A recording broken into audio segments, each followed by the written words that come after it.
hadith, Kitab al-Dhaba'ih was-Sayd. You've got hadith. Right, this is 5492. It continues from that chapter anyway.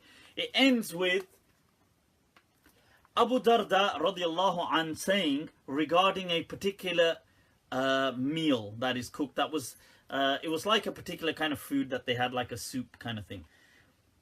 Now check this out. Listen to this Arabic. ذبح الخمرة النينان والشمس. Right. This is nonsensical Arabic. This Arabic makes no sense. Okay.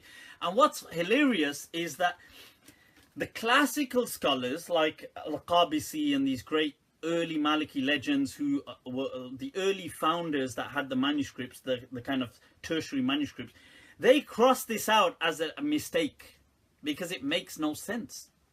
Later scholars still embraced it and they try to justify what on earth this means. And they all seem to, you know, it's like a few people in a room, one person's justified and they're all like, yeah, that makes sense to me. Let me just translate what that says. ذبح الخمرة. He slaughtered the alcohol. النينان. No idea what ninan is. Do you know what they tried to say? Ninan is plural of the letter noon. You know the letter noon. The letter noon in Arabic, they said the plural is ninan, which means, they're saying noon now means fish. Just because in Surah Noon wal qalami wa ma yasturun, they said noon might mean a fish. So they're saying here ninan means fish because noon, the letter noon, all of a sudden means fish. Washams, and the sun. Even if, okay, so the alcohol, okay, check this out. The alcohol was slaughtered by the noons and the sun. I mean, what on earth is that even on about?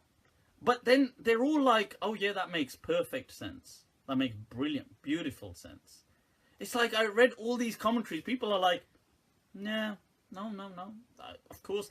I mean, it's awkwardly worded, but it makes beautiful sense. I'm like, for God's sake, at least be honest. So Ibn Hajar, same thing. Ibn Hajar says, oh, it's awkwardly worded, but it makes sense. What he's trying to say. Okay, let me tell you what they're trying to say. They're trying to say that Abu Darda believed that you can purify alcohol, which by the way, most scholars believe that alcohol, if it's turned into vinegar, it can be used, as the Hadith said, that the best of your alcohol, best of your vinegar is the alcohol, is the vinegar of your alcohol. Ni'mu khallikum khallu khamrikum. Now, so many people used to use that. So what they're trying to say is Abu Darda also believed that you could, you know, you could kind of use alcohol and have it kind of, whatever the fermenting process is, and turn it into vinegar. Okay, fine. And they're trying to say he believed you could eat fish. It was halal to eat fish, which everybody believed it was halal to eat fish because the Quran says, وَحِلَّ لَكُمْ سَيْدُ الْبَحَرِ, and whatever's in the sea is halal for you. But anyway, and the sun.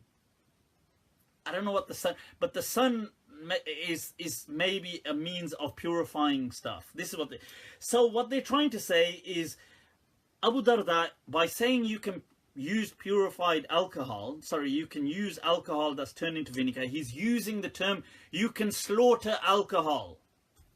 ذبح الخمرة, slaughtered alcohol. What slaughtered it? The fish did, and the sun. They've gone through so much, the gymnastics they've done to try to make sense of that statement. Nobody's got a problem with saying you can eat fish, it's halal, that's fine. Nobody's got a problem with saying you can use vinegar from alcohol. Nobody's got a problem with those things. I haven't got a problem with this statement, my friend, is absurd. Like, stop, just stop it. Just stop. You're doing it right now. Just stop it. You know, it's like, this is making you look silly. Like, you've got to just accept when something is absurd. Like the early scholars crossed this out as a clear syntactical mistake. They said it doesn't make any sense what this is talking about.